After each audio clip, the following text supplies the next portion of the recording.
wherever you are in Warsaw, you're never far from reminders of what happened during the Second World War. And I believe that in 1939, 1/3 of Warsaw's population was Jewish. It was one of the major Jewish populations anywhere in Europe.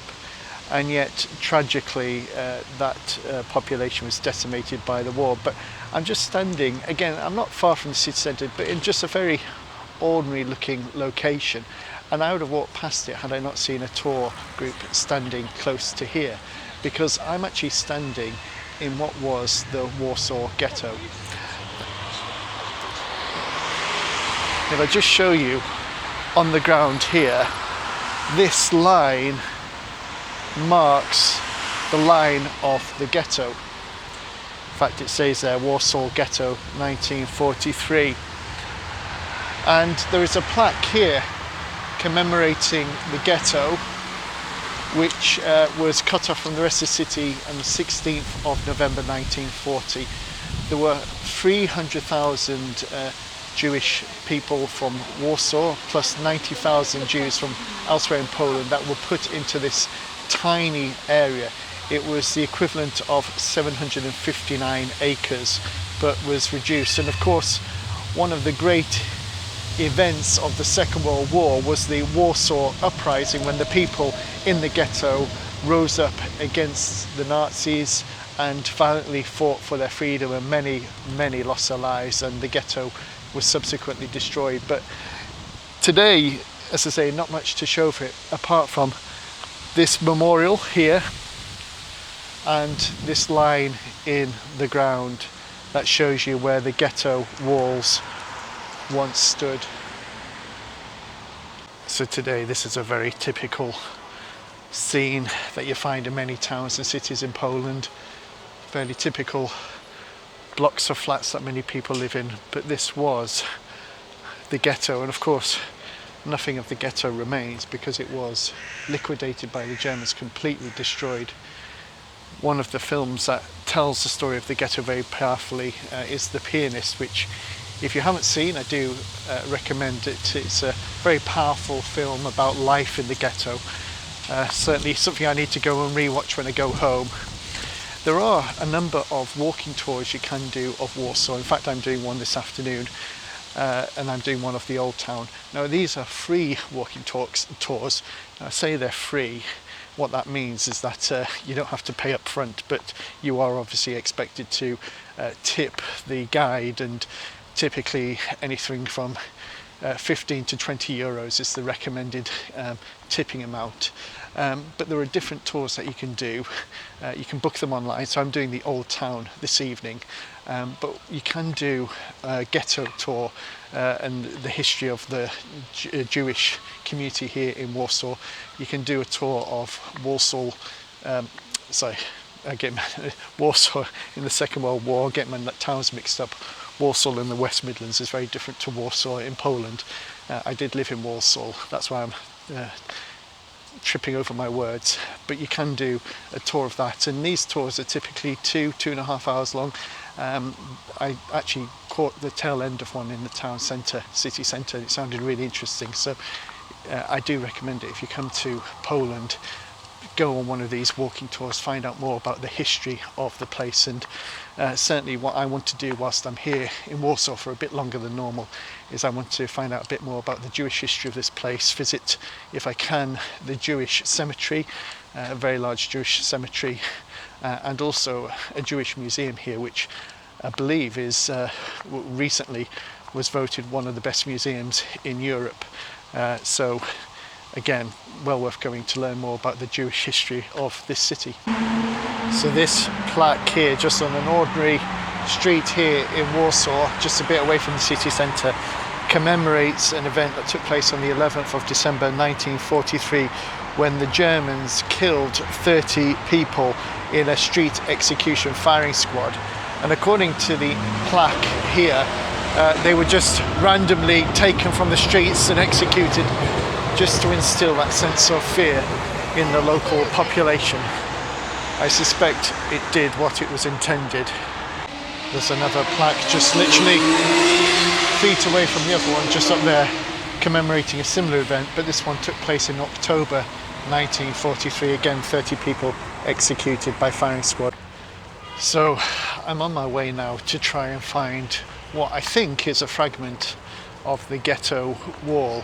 In fact, I'm heading back in the direction of the Palace of Culture and Science. But what I find surprising or strange about these places is that where the ghetto once stood and was then completely razed to the ground and all the people taken off and most of them murdered, is that people are living on that site, in that location where so many lives were taken, and I find that slightly strange thing to get my head around. It's a bit like Auschwitz in the south of Poland near Krakow. There's an ordinary Polish town just on the edge of Auschwitz, and life goes on, it's just normal. It does sort of make me ponder what's happening at the moment in Gaza, the destruction there, and then at some point in the future, presumably houses will be rebuilt, people will live in that place, whether it be Palestinians or not, I have no idea. But life sort of carries on to some extent. But I just find it rather a strange thing to ponder and think about. So it wasn't quite what I was expecting. It's again just a marker in the ground showing you where the wall once stood. I thought there was a fragment of the wall still left, but I may have got that wrong. But again, a plaque, a monument, and again all these houses, all these flats built on the site of where the ghetto once stood, and hard to imagine what it must have been like for the people that were forced here to live here to try and survive, and then what it was like when the ghetto was liquidated. So I don't know if I gave the correct figures earlier, but 360,000 Jews from Warsaw were forced into this ghetto, and 90,000 Jews from other parts of Poland, and it's estimated that 100,000 died of starvation within the ghetto itself. It must have been utterly horrific. And there we have the buildings built on what was the ghetto. So an interesting sculpture here. I think it's translated as Polish underground weapons. It looks like a shell encased in stone. So I've just come around here because here we have the new synagogue, which I think is an active synagogue. A reminder that there are still Jews living here in Warsaw, worshipping here. So that Jewish legacy does continue, although just a mere former shadow of what it once was. And there's a Jewish shop there selling kosher food. Now they've got these concrete barriers to protect the synagogue, which is a sad reflection of the world we live in today. But this is really interesting. Before 1939 there were about 440 synagogues in Warsaw. Today only one survives. So from 440 synagogues to one. And this graffiti project revives the lost memory of the disappeared Warsaw synagogue. So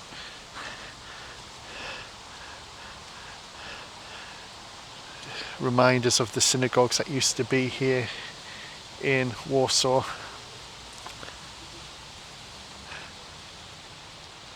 I do find it terribly sad.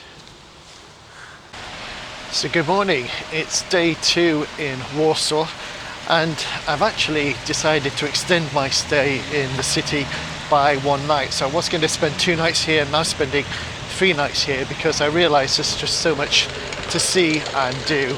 And the plan today is it's a museum day. There are 2 museums I want to visit.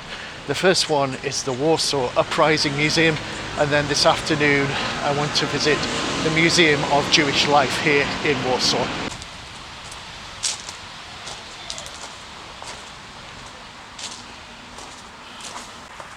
So welcome to the Museum of the Warsaw Uprising. It's one of the most popular museums here in Warsaw, along with the Museum of Jewish Life.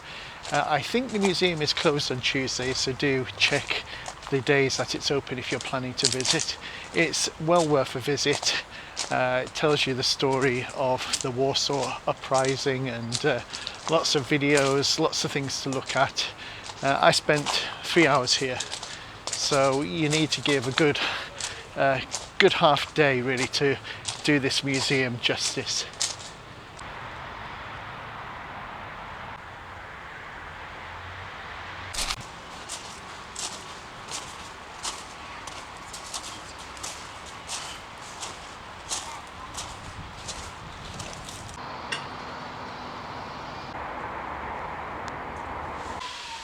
So the plan today was to visit the Jewish Museum after the Warsaw Uprising Museum, but I spent so long in the first museum that I think I'm going to go to the Jewish Museum maybe another day. I don't think I have enough time to do it justice. But one place I did want to visit was the Jewish cemetery here in Warsaw, and this is a very large cemetery. Apparently 150,000 people are buried here. It's one of the few cemeteries, Jewish cemeteries, still in use today in Poland, and the whole site covers about 35 acres, I think, or is it hectares even? So it's a very, very large cemetery, and I just felt it was important to come and visit it. Not least because it just reminds you about how important Warsaw was to the Jewish community. Apparently it was the largest Jewish community after New York. New York apparently in 1939 had about 1 million Jews. Warsaw, I think it was about 300 to 400,000 Jews living here. And this cemetery is a testament to that Jewish community and the vibrant life that they led here. And as you can see, it's very quiet indeed. Not many people here, in fact hardly anyone here. So I believe that here, in these two monuments, the one here on my left, the one there on the right, there are tens of thousands of bodies that are buried, and these are victims of the Warsaw Ghetto. They were placed in these unmarked graves.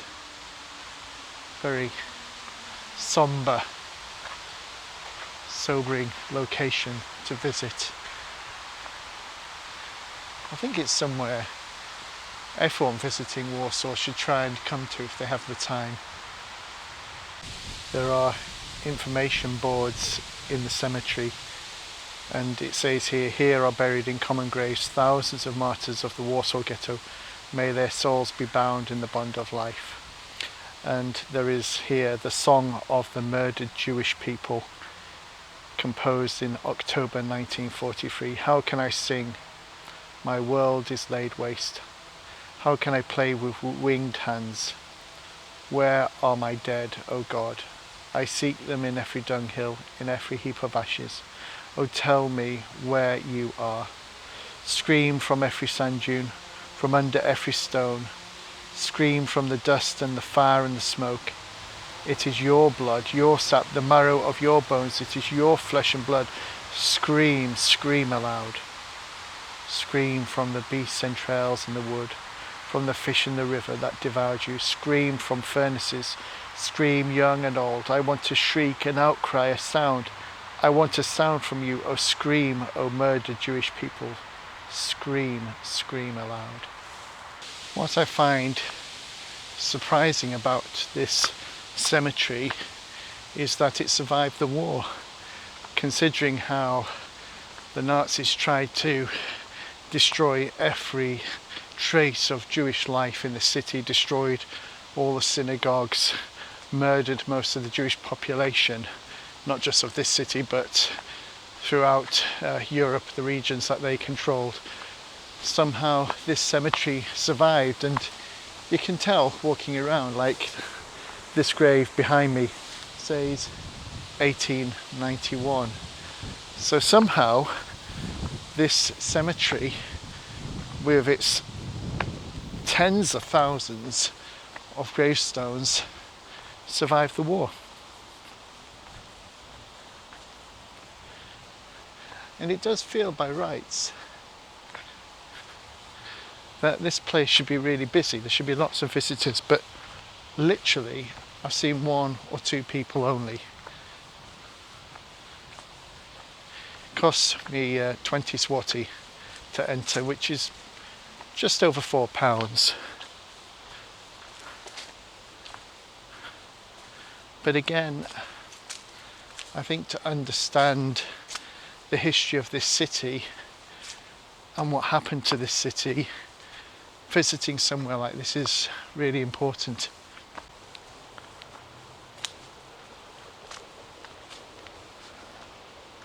It's fascinating.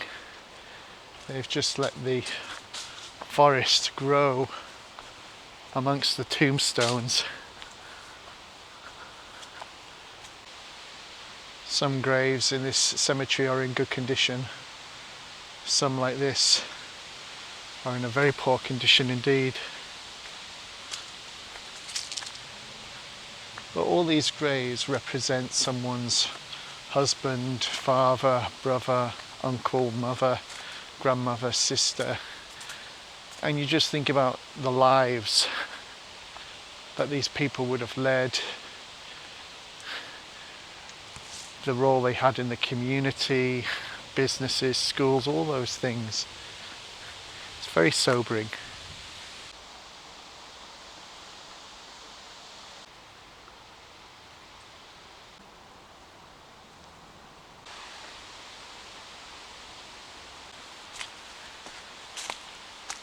I've seen 1 or 2 graves with 1938 marked as the year of death, and it's strange to think that when those individuals died in 1938 they would have had very little comprehension of what was going to happen the following year when Nazi Germany invaded Poland.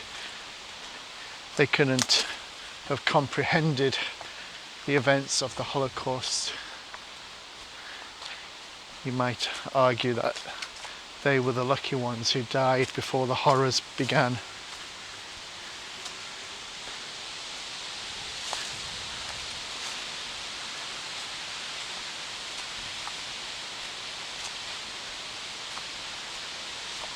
You do feel, as you walk through this cemetery, as though you're walking through or amongst the ghosts of the past. I felt this also in Krakow, in the old Jewish quarter of Krakow, which you can visit. And just that profound sense of sadness, really, but also that sense of you're walking through a place full of ghosts, where once there was this vibrant, active Jewish community, and now it's all but gone.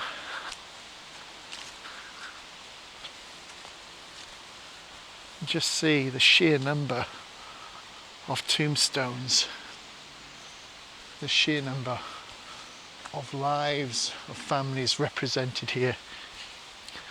Of course, these graves mark the burial place of those who were known, unlike the mass burial chambers of those who died in the Warsaw Ghetto. So this grave is a reminder that the cemetery is still being used. This is a lady called Barbara. She was 50 years old. She died in 2023. Here's her grave. So the cemetery is still being used. So according to the information online, I've just read that it's estimated that there are actually between 200,000 to 300,000 graves here in the cemetery. So many more than I initially said, and that it was badly damaged during the war, and so part of the process now is trying to conserve what remains of the cemetery.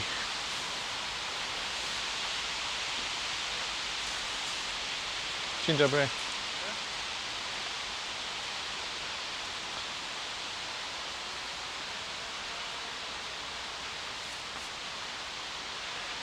You can see they're working on these gravestones.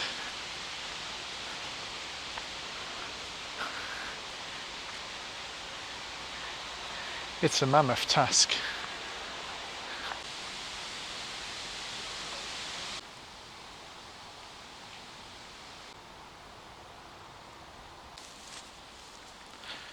Apparently, during the Second World War, the Nazis conducted mass executions in this cemetery, and during the Warsaw Uprising, the front line ran through this cemetery. So it's a place that has seen a lot of history. Of course, when you visit places like this and you reflect on the history of the Jewish community here in Poland, it does make you also think about what's happening in the Middle East at the moment, what's happening in Gaza, the suffering of the Palestinian people, and it's hard not to see some parallels between what the Jewish people suffered during the Second World War and what the Palestinian people are suffering now, particularly in Gaza.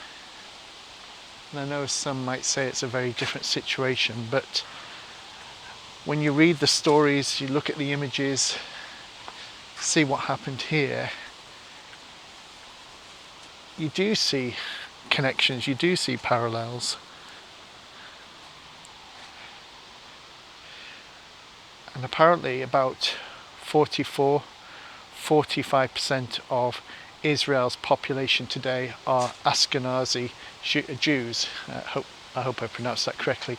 And they're Jews who descend from this region of the world, from Poland, from Ukraine, and so forth. So many of the survivors of the Jewish community here in Poland eventually went and settled in Israel. According to the information that I've read online, between 20 to 30 burials take place each year in this cemetery. So not many, but it still is used. And as you can see behind me, they're working on the cemetery grounds, taking down trees, trying to protect and preserve what is here, which is good to see and is important. Wandering through here, I wonder what Poland and Europe and the world would have been like today had the Second World War never taken place, had there been no Hitler.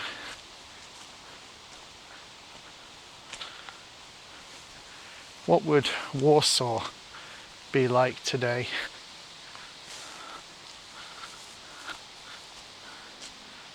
Would we have the same level of problems and difficulties in the Middle East as we do today?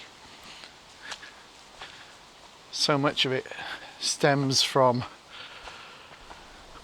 those horrific events from the 1930s and 1940s. So if you look carefully on this tombstone, I think what we have here might be shrapnel or bullet holes.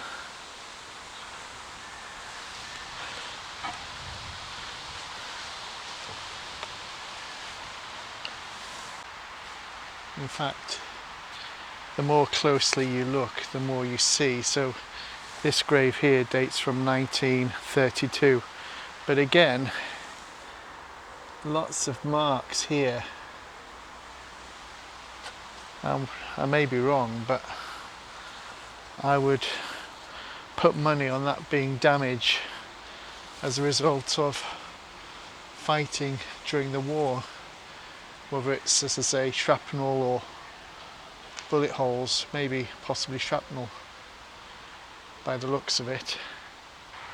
There is a tradition in Judaism that when you visit a grave, you take a stone and leave a stone on the grave as a sign that you have paid your respects, and there are a number of graves in the cemetery where you can see stones have been laid on them.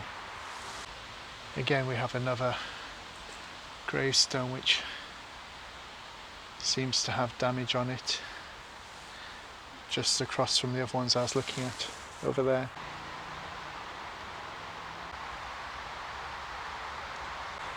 So there's a very interesting memorial here to Alex Danzig, and it says here that he was murdered by Hamas in 2024, so one of those that was killed in the October the 7th Hamas attacks.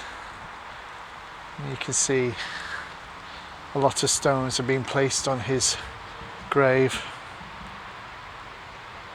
Lots of memorials in this more modern section of the cemetery, including this sculpture here.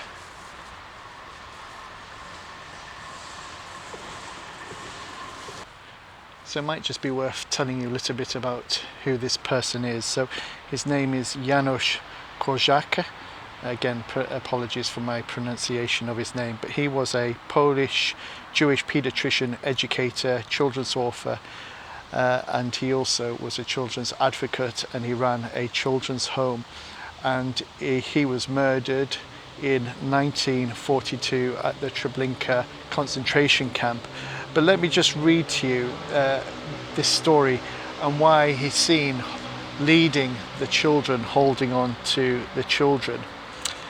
So these are eyewitnesses from the ghetto. Janusz was marching, his head bent forward, holding the hand of a child without a hat, a leather belt around his waist and wearing high boots. A few nurses were followed by 200 children dressed in clean and meticulously cared for clothes as they were being carried to the altar. He told the orphans that they were going out into the country, so they ought to be cheerful. At last they would be able to exchange the horrible suffocating city walls for meadows of flowers, streams where they could bathe, woods full of berries and mushrooms. He told them to wear their best clothes, so they came out into the yard 2 by 2, nicely dressed and in a happy mood. The little column was led by an SS man. So basically, he knew what was happening. He knew where he and the children were being taken, that they were being taken to their deaths, but he didn't want to frighten or scare the children, so he tried to make it as easy for them as possible. Truly remarkable, courageous man.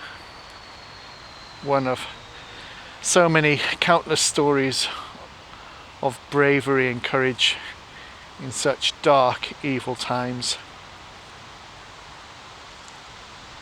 In fact, that statue is so moving. If you look at his face, there's a real sadness and sorrow on his face. He knows what's happening, but he seeks to be positive for the children so that they're not scared. And here we have a memorial in memory of the 1 million Jewish children murdered by Nazi German barbarians.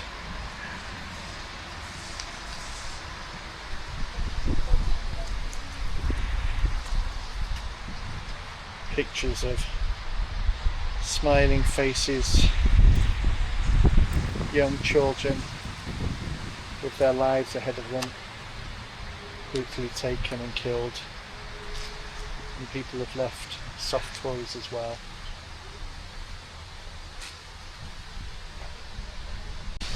I've also just noticed that the backdrop to this memorial is a wall which is a replica of the wall that surrounded the Jewish ghetto. There we have a quote: "The little smuggler through a hole, through a crack or a cranny, starving yet stubborn and canny, sneaky and speedy like a cat, I daily risk my youthful neck.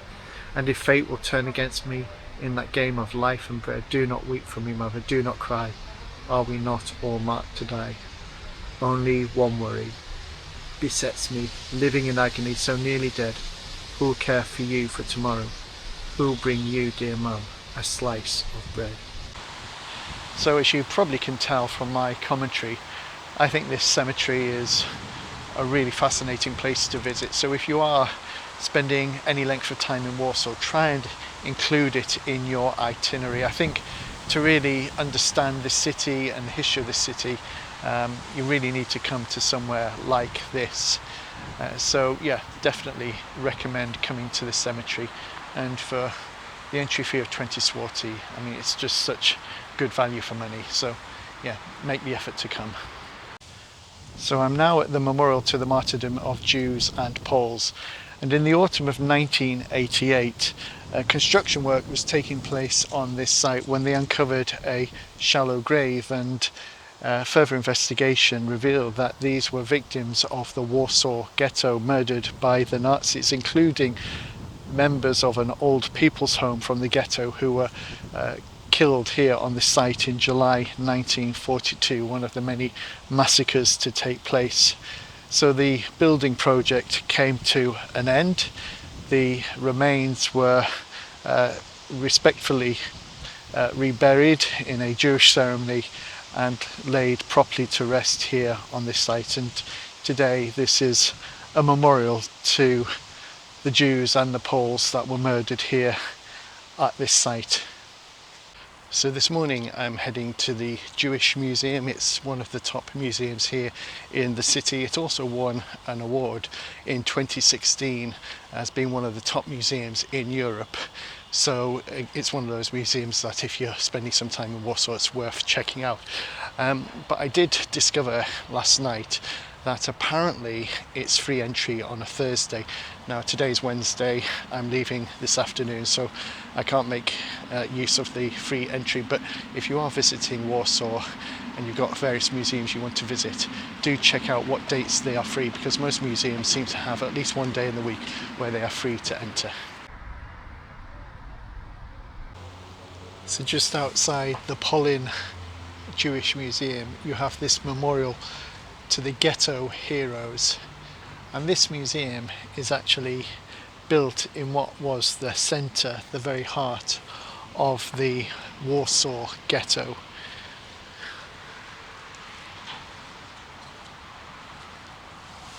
So welcome to the museum. I was expecting it to take a while to get in here, but actually I got in here extremely quickly. No waiting at all.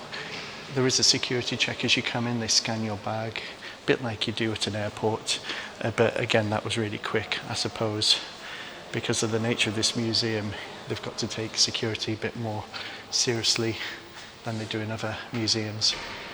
Anyway, let's have a little wander and explore. So I've just come out of the museum.